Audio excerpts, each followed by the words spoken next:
I'm the program manager in charge of vote by mail. And today's presentation is going to be specifically about voter registration and how to complete voter registrations and how to treat completed voter registrations. Okay, well, welcome everyone. It's a pleasure for me to be here representing the Elections Office and giving you training in how to register voters in Monterey County.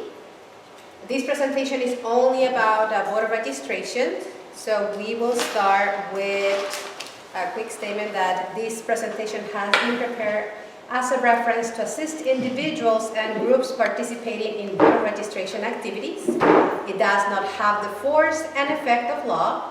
In case of conflict, the law will apply. So Monterey County Elections Department, we do encourage individuals and our groups to participate in the electoral process. And it is important that those seeking to assist qualified electors to register to vote be knowledgeable of regulations and laws governing the voter registration process. What we're going to cover today involves the requirements to register to vote, how to complete a registration card, the treatment and confidentiality of voter registration cards, laws that protect voter registration, and frequently asked questions. So let's start with who can register to vote. This is just probably something that you already know, but it's good to be familiarized if you have not been aware of it. So a person that is a United States citizen and resident of California, at least 18 years of age or older by election day, that is not currently serving a state or federal prison term for the conviction of a felony and is not currently found mentally incompetent to vote by a court is eligible to register to vote. A person who can pre-register to vote is someone that is 16 and 17 years of age and meet the previous criteria. The difference between registration and pre-registration is just the process. Someone that is registered to vote is eligible to vote. Someone that is pre-registering to vote is just starting the process to be ready to vote, but they will not gain the right to vote until they turn 18 years old. And how can a person register to vote? Well, they can do it by completing the registration card like the ones you have in front of you, or they can also do this process online. Either one is correct. This is more about a person with a criminal history who can register to vote and those that cannot register to vote. So in general, someone that is serving in a county jail or federal or state for a felony, they're not eligible to vote. Anybody else is eligible to vote. So let's start with the process on how to complete a registration card. The voter registration card is considered a self-registration card and should be completed by the voter only. We can provide assistance, so you're welcome to provide the assistance if someone asks you for it, but they should be the ones that do most of the completion if they're able to do that. Okay? So who should complete a voter registration card? So anyone who's eligible, and also maybe they have never registered to vote, maybe they have changed their place of residence since the last time they registered to vote. They probably want to change their political party. That will require for someone to register to vote. And they probably have changed their name. Their name has changed since the last time they registered to vote. Or probably the signature has slightly changed or has a big change. Those are reasons why someone will need to register to vote. So if you encounter someone that say like, yes, I am already registered to vote, you can probably ask them if any of these items have changed. Has your name changed since the last time you registered to vote? Have you moved since the last time you registered to vote? Has your signature drastically or somehow starting to change from the last time you registered to vote? If they say yes, then I will encourage you to offer them to complete a voter registration form. So this is what the voter registration form looks like. This is a state voter registration form, so someone from our county or any neighboring county, as long as they're in the state of California, they can use the forms that you have. If they are sent to our office, we will forward those to the corresponding county. If they register online, automatically their information is going to the correct county that they live in. So we're going to review the form each section by each section. Something that I do need to mention is this form is in English and in Spanish. The entire instructions, you will see it first in English, followed by Spanish. By law, we have to be bilingual English and Spanish in Monterey County. The form itself, the front is the instructions, and then on the back, it's already prepaid postage. So if someone chooses to mail their own registration form, they have the right to do it, and it's already prepaid. The first section of the form is about the instructions on how to complete it and the qualifications. So again, the voter must complete this section and say there if they are U.S. citizens and resident of the state of California, they have to check the box yes. In the event the person checks no, automatically that disqualifies them from registering to vote. Just stop the voter, collect that registration form, and just explain to the voter that in order to register to vote, they must be U.S. citizens. The next section in here is about the age. So if they're 18 years old or older, they'll check yes. Or if they're 16 or 17, they'll check yes on that age. And that automatically will convert the registration form in a pre-registration form. The legal name. In the legal name, we're asking you that you make sure that they write down their name right after the printed text ends. That way it's legible for us, and when we scan it, we're able to read it. So if they have to write down their first name, middle name, and last name, we do recommend that they write it as it appears on their driver license or their California ID. The salutation portion, that is optional, so some portions of the form is optional, and that is one of those. Identification. In the identification, it requires for the voter to write down their date of birth, their driver license ID number, or their California ID, or the last 4 digits of their social. One or the other is sufficient, but we will prefer to have both. It just makes it easier for us to be able to follow along that order. And then the state or foreign country of birth. Where were they born? What state or what country if it was a foreign country? Box number 4 is the residential address. This means where a voter lives, not a post office box or a business address. It's an actual residential address. So for purpose of election, residence means a domicile. It's a place where a voter habitates and is fixed and where the vote intends to stay. If there's not a street, the voter must describe where they live, and that's where they will enter right here. In the example, we have Laurel Street and Independence Boulevard in the city of Salinas. So that's how they will write it down if there is not a specific address. So to give you an example, someone that were to live in the city of Carmel by the Sea, in that area, they usually say, oh, I live between these 2 streets, or Ocean and 8, or something like that. So that's a perfect example that they will provide here a description. Or in the event of someone that is going through a homeless situation and they don't have a physical residential address, the question will be, where do you spend most of your time? And if they say, well, I spend most of my time in the corner of Main Street and Broadway, then they will write it down in this description right there together with the name of the city. Now we have the mailing address. Now we have the mailing address. For mailing address is where do you want us to mail you your election material. So now ballots are mailed to all of our voters. So this is where do you want us to mail you your ballot.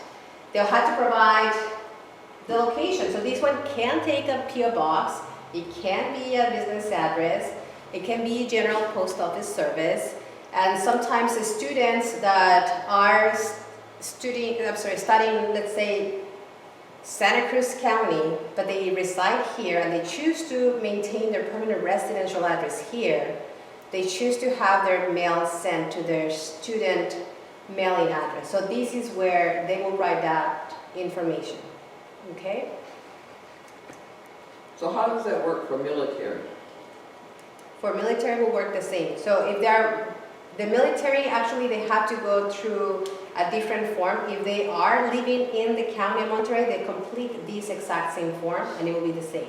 At the moment that they get dispatched to go somewhere else outside the county, they'll have to complete a federal registration card that allows them to receive their ballot at their new address, or they can choose to receive the ballot through a link to access their ballot. And all that is through a different process. So if you encounter someone that is saying, well, I'm in a military, and most likely I will not be here for the time that we mail out the ballots and the election, just ask them to complete the registration form online. Online process allows them to describe what is their situation of residence.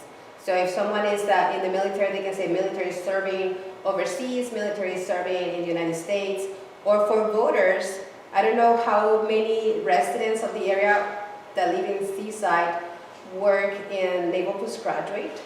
But if you have a community that are residents that work at that area, sometimes they get dispatched to go and serve overseas. So they can also apply the same way. This is also for overseas voters. So if you encounter someone that they say, I will be overseas or I'm in the military and I will not be in the county by the time of the election, encourage them to complete a voter registration and update their status online so they can specify what is their residential description at the moment that they are registering. Okay? Good question. Thank you. Registration history. This is previous registrations or pre-registrations that they have had. The address or political party preference is part of here as well. So if you were previously registered with a different name, a different address, or a different political party than the one that you're using right now, you want to complete these ones. If they have never had a previous history, then they just leave it blank. Okay? So if someone new, they will leave this section blank. Same with the mailing address. If the mailing address is their home residential address, they can skip box number 5. Okay, box number 7 is vote by mail. So the state of California now mails the ballots to all active registered voters. So that means that automatically everybody will receive a ballot by mail. So this one is no longer an option to choose if you want to receive your ballot by mail or not. Automatically, if you're an active registered voter, you will receive it by mail. There's still options for voters that choose to vote in person. They can still do that, but as far as receiving the ballot, everyone will receive it by mail. And if they choose to go and vote in person, it is recommended for them to bring the ballot that they receive in the mail to surrender it at the polling place. And vote by mail starts when? For the November 5th election, vote by mail will start on October 7th and ends on the day of the election, November 5th. Political party preference. The voter may choose the political party listed on the section on box number 8. And something that I want to specify is sometimes the voter does not want to be affiliated with a political party, or they are not sure at the moment which party they want to choose. So in those cases, they can check the box, no party affiliation. Otherwise, this is the list of qualified political parties by the Secretary of State.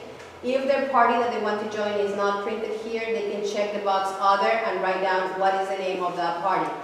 This box number 8 is a very delicate box. If for any reason the voter marks a box there and then they realize that, oh my gosh, I checked the wrong box, the voter must complete the entire registration form again, and that registration form gets voided. This is that sensitive. Only the voter gets to choose only one box. They cannot make any corrections on this section. Another thing that I want to mention is the first party listed is called American Independent Party. Please make sure that you make aware the voters that if they want to be independent from a party or have no affiliation, that is called no party preference. The American Independent Party is an actual political party, so if they choose this box with the intention of being independent from a political party, they are actually registering with a party. So make sure that you inform the voters that that's a party. If that's what they want, that's fine. But if their intention is to be non-partisan or with no party affiliation, then they'll have to check the box no party. Okay? And then we have box number 9, which is optional voter information. So the voter must provide, well, not must, they may provide email, phone, and the language preference and how they want to receive the state voter guide. So by law, county election mail will always be English and Spanish. At the state level, the voter guide that they mailed out will be in English unless the voter specifies here in this section what language they prefer to receive their state voter guide.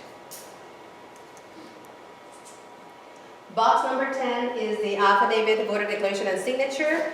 The voter is declaring under penalty of perjury that they are eligible to vote and that all the information on the registration card is true and correct. There has to be a signature and a date in order for the voter registration to be considered complete. If there's no signature, we cannot process and finalize that registration form. And make sure that there's also a date included. Assisting a voter who cannot sign his or her name. So if for any reason you encounter someone that is unable to complete or sign his or her voter registration form, you may assist the voter, and the voter could make a mark, and then you just help them complete the rest of the registration form. So the signature has always needs to be marked by the voter, but you can help them completing the name and the rest of the information on the actual registration form and allow them to do the marking of their signature. Some instances, some voters, they use a signature stamp. If you encounter a voter that has a signature stamp, they have to come and provide that signature stamping in front of the election office. So you have to direct them to come with us for us to witness that stamping. Because all of you are going to do a registration drive, this section you have to complete it. This one is in the event that you help a voter to fill out this form or mail the completed voter registration card. So let me just ask you this. Are you guys intending to collect the registration forms or just distribute them? Distribute. Just distribute without collecting the completed ones? Whoever is hosting Whatever the voter chooses to. So if the voter wants to themselves mail the registration form, you will not complete this section unless you help write down and fill in all the spaces for the voter. If you didn't help the voter complete the registration form, but they're handing it back to you completed and now you're responsible on returning it to the election office, this section in blue has to be completed. So it will require for you to provide a signature, the date when you receive it, and the name of your organization. So in this case, the name that you're using on that form that I handed to you, everyone should use the same. Some organizations, they have a stamp with their information, and that is okay for you just to stamp the registration forms that your organization collected and is mailing back to us. And you will repeat that information on the bottom section. That is a receipt for the voter to keep. So the voter keep the small portion of the receipt, and you guys will keep the entire registration card. Yes. As far as helping this defined, is it, I mean, because you could walk with somebody through it, or is it actually marking the page? Yes, good question. I'm talking more about marking the page. So at the moment that you help write down their name, so if the example that we were seeing, the name, let's say that it was John Smith, and they told you, my name is John Smith, but I forgot my glasses, I cannot see, can you please help me write it down for me? Yes, you can do it. So at that moment that you're writing John Smith on behalf of the voter, that is helping. But at the same time, if John Smith, using the same example, completed the registration form on their own handwriting, and now John Smith tells you, can you please send it back to the election office for me? Then you still have to write it down, because at that point you are helping them finalize the process by delivering it to the election office. Great question, thank you. Let's see. There we go. So that is how the registration form is completed, right? Like all the different areas that it needs to have in order for it to be properly completed. So now the treatment and confidentiality of the registration card. The voter information is confidential and is not available to the general public. Certain information may be given to qualified organizations for political purposes. But please note that the California driver license and the last 4 digits of their social security number will never be disclosed. I recommend that the way that I'm handing you the registration forms on a manila envelope, I suggest that you guys also have a way to collect the completed ones and secure them. And I want to point out that now with technology, it's so easy to snap a picture, right? And now you have a voter that is trusting you their information. So you are responsible on keeping it and treating it in a very safe way until it gets to the election office. So for that, if you're having a registration drive, have an envelope or a manila folder or somewhere that you're going to be, as soon as you have it, you review the registration form that is all completed, that nothing is missing. The voter leaves and you put that form away right away. If you don't have that, at least have it facing down, always near you, because the moment you have it face up, you don't want to risk that someone could potentially just try to take a picture. Another thing that I need to mention is you might be reaching out to your community for other events that maybe your church is organizing, and that's perfectly fine. But please make sure that if you're going to have them sign up for, let's say, the bake sale, have a sign-in sheet for that event, and then just have your registration forms right next to it. So don't share like, oh, I have all your information from the registration form, I'll write it down for you. That is not allowed, okay? So if someone is coming to your table and you're doing two activities at the same time, registering to vote and also inviting them to join your group in a future time, they have to do the registration form completion. You put that information away and then they'll have to sign up for whatever other activity you're doing. But you cannot photocopy the registration forms or transfer the information from the registration forms on your own database. So what to do with completed voter registration cards? I just share a little bit about what to do, but here's other things that you need to be aware. So there's a rule of 3 business days. I'm not sure when do you intend to start your registration drive, but just to set an example, you start one on Monday, so that's the 5th, and you completed your registration cards. You have 3 business days to return those back to our office. So that will be Tuesday, Wednesday. By Thursday, you need to send them to us either in person or put them in the mail, or any other person can go in and deliver them for you, but you have those 3 business days. As long as it's postmarked within those 3 days? Yes. Okay. Yes. So if you're putting them in the mail, as long as it's postmarked within those 3 business days, correct. And the other deadline that you have to be aware, if you continue your registration drive all the way to election day, there's a deadline for close of voter registration that is 15 days before the close of registration, and that is October 21st. So in that case, the 3 business day rule will apply unless the 15-day close comes first. So let's assume that it's October 20th and you did a registration drive. Your deadline is no longer 3 business days, now is the deadline of the close of registration, which is October 21st. Okay? Another one is that anyone who is going to be helping you, you're receiving this training, so you're going to be very knowledgeable in how to treat them and you know about the rules. If someone were to join and was not sitting at this presentation, you have the opportunity to guide them and train them. It is your responsibility to show them how to do a properly register to vote. So now we're going to review some do's and don'ts with distributing voter registration cards. So do ask people if they're registered to vote. If not, offer them a card. Ask them if they personally know others who may be eligible to register to vote, and if that's the case and they are not there, you can provide a registration form blank for them to take home, and then they can just mail it on their own, okay? Make sure that people understand that this is a voter registration card, it's a self-registration card. So if I'm a mom of an 18-year-old, I should hand it to my 18-year-old for that kid to complete it. I cannot take the role of, let me help you, you just sign it, okay? If they do that, they'll have to write down the information that they help their son to register to vote. Get over here and sit down and register. Yes. You want to make sure that they're using black or blue ink. That is just easier for our scanners. When we are scanning all the registration forms, we're able to see the text rather than when it's written with a pencil. So make sure that the black or dark blue ink is being used.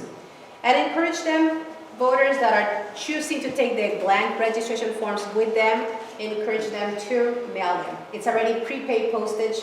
It comes in a shape of a postcard, so they just have to fold it in and then just put it with a tape and then send it back or with glue.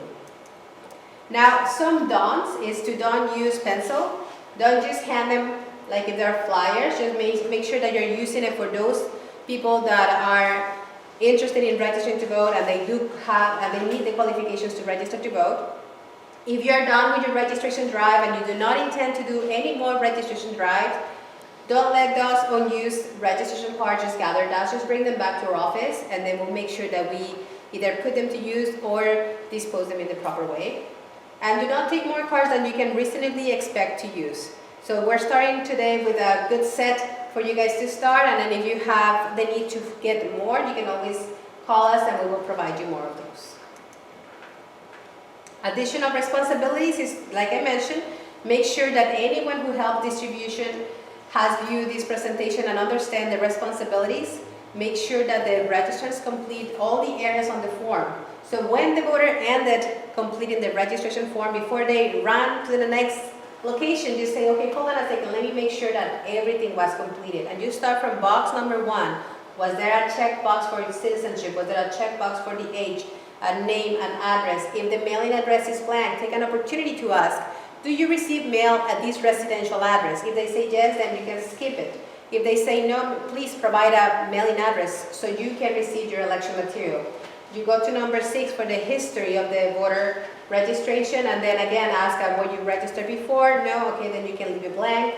Check the box for no party preference. If that section is left blank, inform the voter, like, do you want to register with a party? And they say, no, I don't want to, and I don't want to check any boxes. Then just make sure that they are aware that by leaving that section blank, automatically we'll place them as no party preference, because we don't know which party they want.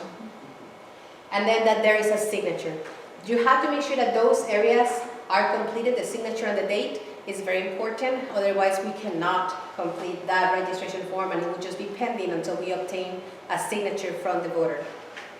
Okay, and then of course, make sure that you follow the rules of the 3 business days or the 15-day close-of day, and return any unused registration forms. So an overview of the laws that protect voter registration. California elections and penal codes cover registering of non-existing persons, altering a voter registration card, interfering with the prompt delivery of completed cards to the register of voters, fraud and perjury, and other registration crimes. So in particular, with the interfering with the prompt delivery of completed cards, that just basically means that, let's say that you have a conversation and you find out that your beliefs are not the same than the person that is registering to vote, or they're registering with a party that is not your political party, you are still obligated. If they want you to return that registration form, it is still your obligation to return it to us, not because they're not with your party or follows your beliefs.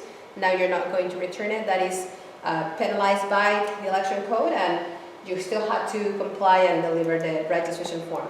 And then here's just another list in case you want to review other codes on what is associated with a crime on voter registration.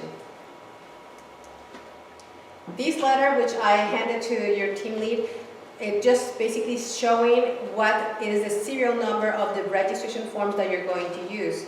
So it is important that when you receive a registration form, you always start from the top serial number, like all the way on the top, and you start handing it like that. Don't go like, oh, I'm going to give you voter one from the top, and the next one from the bottom, and the next one from the middle, because then the consecutive number changes, and we won't be able to reuse them in the future if that's the case.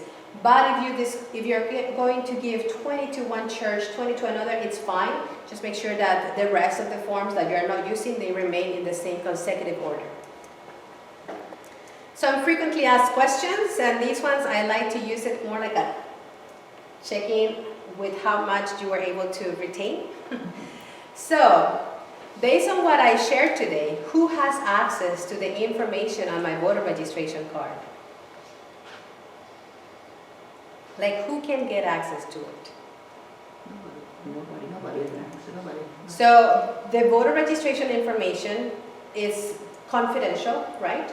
But only for specific purpose use can be released. But the social, the last 4 digits of the social, and the driver license will never be disclosed. Now the next one, do I have to provide my driver license or social security number to register to vote? Yes. Yes. One or the other. One or the other, thank you. Yes, one or the other, they have to provide it. We prefer both, but if they don't have both of them, one or the other should be sufficient. Do I have to register with a political party? No. So if I don't want to register with a political party, what do I do? Leave it blank or the no party preference? Yes. So if I don't want to register with a party, I check no party preference. If I do not want to check anything, just make the voter aware that by leaving it blank, they will be placed as no party preference. Very good. You're great students. Okay, I'm going to be 18 this year. Must I wait until after my 18th birthday to register to vote? No. What do I do? Pre-register. Thank you. Yes, you can pre-register to vote. If you're 16 or 17 years old and you meet the rest of the criteria, you are eligible to pre-register to vote. What if I don't receive a vote by mail ballot? This one I didn't go over, so let me just go over. So if someone does not receive their vote by mail ballot, they can always call our office to request a replacement of the ballot. They can come in person to our office, a satellite location, or if they didn't receive it and they never took action until election day, they can go to their assigned polling place and they can assist them there. Now these ones, I like it for extra points. Maybe you know the answer. So what time does your polling place open on election day? 7. 7. And it close? 8. Yes. Wow, you guys know these. Very good. So do you know how to find a polling place? Like where do you go to find your polling place? It's on your The ballot. Yeah. Excellent. So on the ballot, there's that cover page that has information on if you have an assigned polling place, it will state that. If you belong to a mailing ballot precinct, it will tell you what are the locations that you could go to receive assistance. Yes, perfect. Another place that you can find it is also the website of the election office and the back of your voter guide. So how do I find who are my elected representatives? That one is a little harder because I didn't talk about it, but let's see. Google, yes, you can Google. You can also go to our website and you can find it there. So once a person is done with the voter registration, you all are celebrating because you got a lot of people that registered to vote, and now those voters want to know, well, I gave it to you guys, did I register to vote? Am I all now in the rolls? So if someone asks you what's next, the next process is once the registration form is received by your office and processed, we will mail them a voter notification card, and that card will display their name, the residential address, and when they register to vote together with a voter ID. It's extremely important that the voter takes a time to review it and make sure that there's no typo in the spelling of their name or address or mailing address. We try our best to read the handwritings from our voters, but some of them are a little bit hard, and we are just trying to make sure that we're spelling it correctly. So that's why it's so important that they check. It can be a human typo error because we couldn't determine how the name was spelled and we're just guessing, is it an A, is it an O? So encourage them that once they receive this card to review it and make sure that everything is spelled correctly so they don't have any problems in the future. If they were to go to the polling place, they find them in the alphabetical order and that everything is fine. So what happens after close of registration, and then there comes October 21st, it's over. The next day is no longer voter registration because that deadline passed. Well, that's what we call a conditional voter registration. So if someone wants to register to vote after the close of registration, they can still do it. But now that's called conditional voter registration, and they have to do it in person at the election office. And they will be voting at the same time on the same day. So if they're not ready to vote, then they probably just want to wait until they're ready. Or they can possibly conditionally register to vote, but then they'll have to come back to the same location and vote. So it might just be better for them to just get ready, how they want to vote, and then go in and help, receive the help. So that is as far as voter registration. But I see all of you here engaged and ready to go and help your community. So what else can you do? Well, you can become a poll worker. Have any of you been a poll worker before? Good. So then the rest of you can now join them and be a poll worker. So on election day, we have about more than 650 poll workers that come and help us out. Well, you guys can probably share. Do you have any good memories or experience about why do you choose to be a poll worker? It's actually a part of our community duty, and one of the good things about seeing a poll worker and people having the same voter registration addresses, you see those, it's like the only time of year you see those people Yes. that, when they come to the polls, so. Yes, thank you. How about you? Why did you choose to be a poll worker?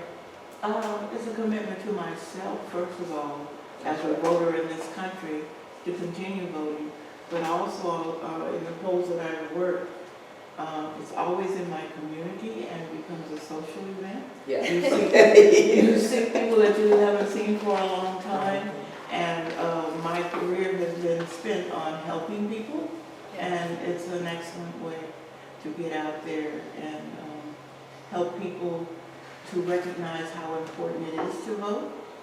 And this year in particular, because I am going full headstrong for Kama. Thank you.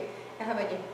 I was originally born here, but moved to Los Angeles and lived there for 30 years, so I actually haven't worked a poll here, but I've worked in LA County several times, and it's a very different ballgame. I was a student in college when I first volunteered to work down there and wanted to get involved more with the Los Angeles community and see how things worked in the big city. It's a very different ballgame down there, so it's interesting to come home and see it on a smaller scale. But you haven't done it? I have not done it here. With your sign up? We'll see. Okay, sounds good. I think that it's great that you have a group that is engaged at different levels, and the experience that you have from LA when you come here. Whereas obviously a smaller county than LA, and the process could vary a little bit, but they're all following the same election code. So at the end, you're very familiar with the process, and it's just maybe just tweaking a few things here and there. But we are very proud of the volunteers that come together and help us out on election day, and we appreciate and are very, very thankful for their commitment, because we couldn't do and run an election without their help. So for those of you here present, thank you so much for helping us. It's different in a different state too. I lived in Texas for a while, and it's really different how you're treated when you walk in to register and or vote. Over there, than here? Yes, in Texas. Oh, wow. Well, I hope here's a good And experience. people aren't, we are privileged in California, Yes. with the type of rainbow coalition that we have. Because I lived in a white community, and when I went in to vote, I was questioned and told that obviously you're in the wrong precinct. And I saw it happen to several other people. And I said, well, do I have to give you my driver's license? No, I wasn't supposed to give him a driver's license or anything. And then I could look down on the paper and see my name. And she still, was suggesting that.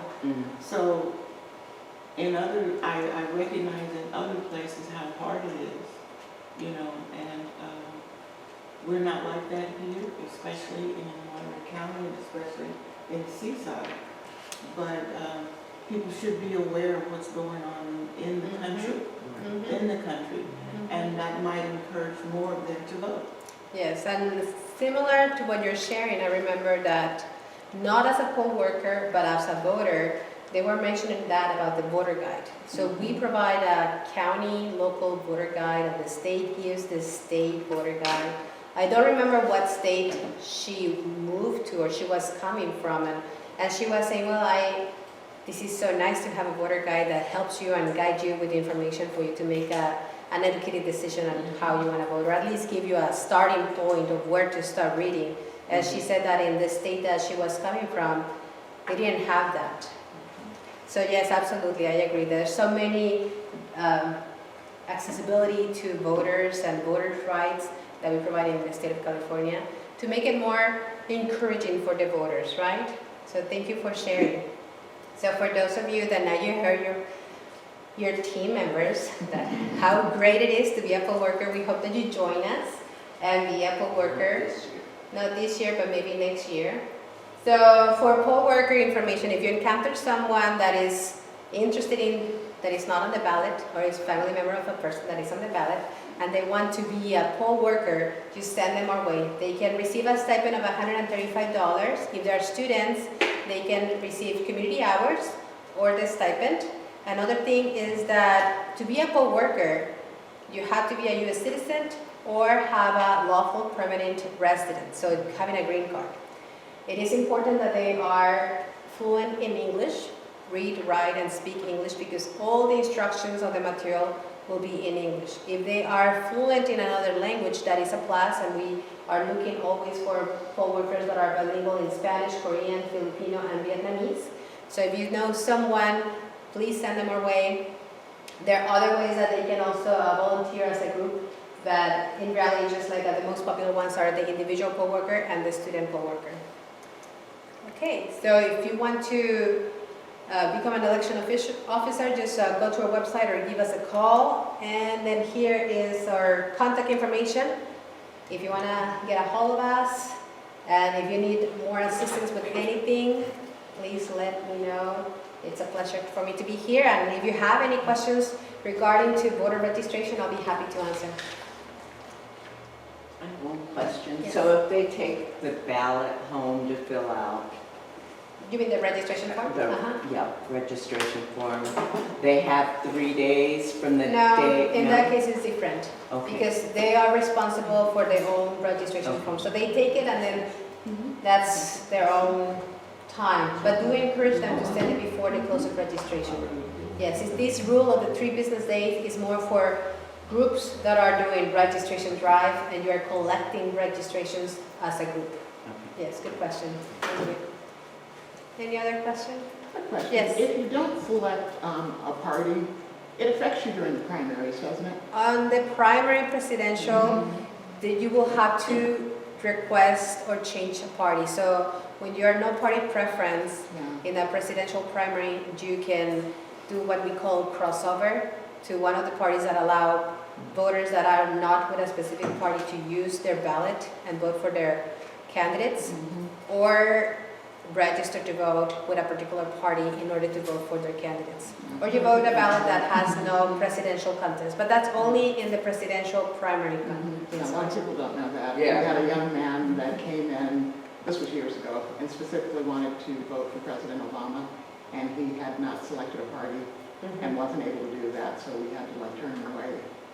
He only wanted to vote for Obama. And Yes, and the law has changed. I mean, This was, yeah, back in that time when that president was elected, well, back then candidate, right, but he was on the ballot. The rule was that you couldn't change your party after the 15 days close Right. registration.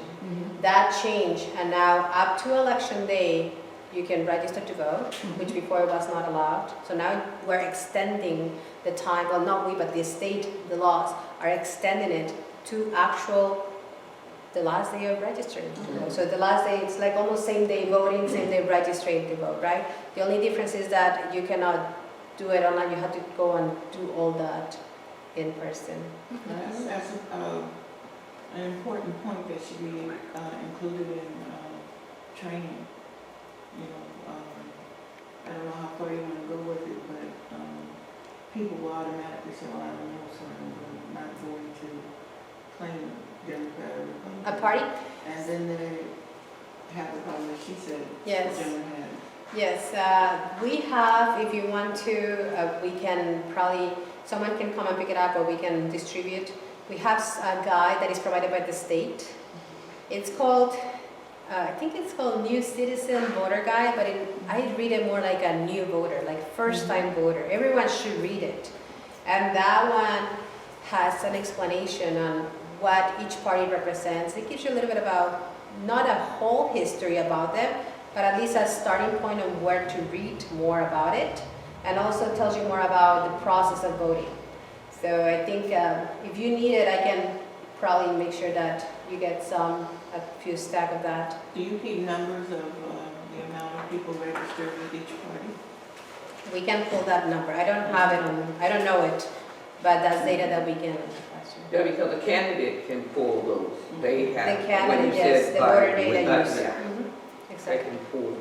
But only within their sphere of, The use, yes, so there's some rules. There's specific and very, very specific rules on how you can use the voter data and what is the intention for you to use the voter data. So if you meet that criteria, you have access to it. It is not free, you have to pay to receive that data.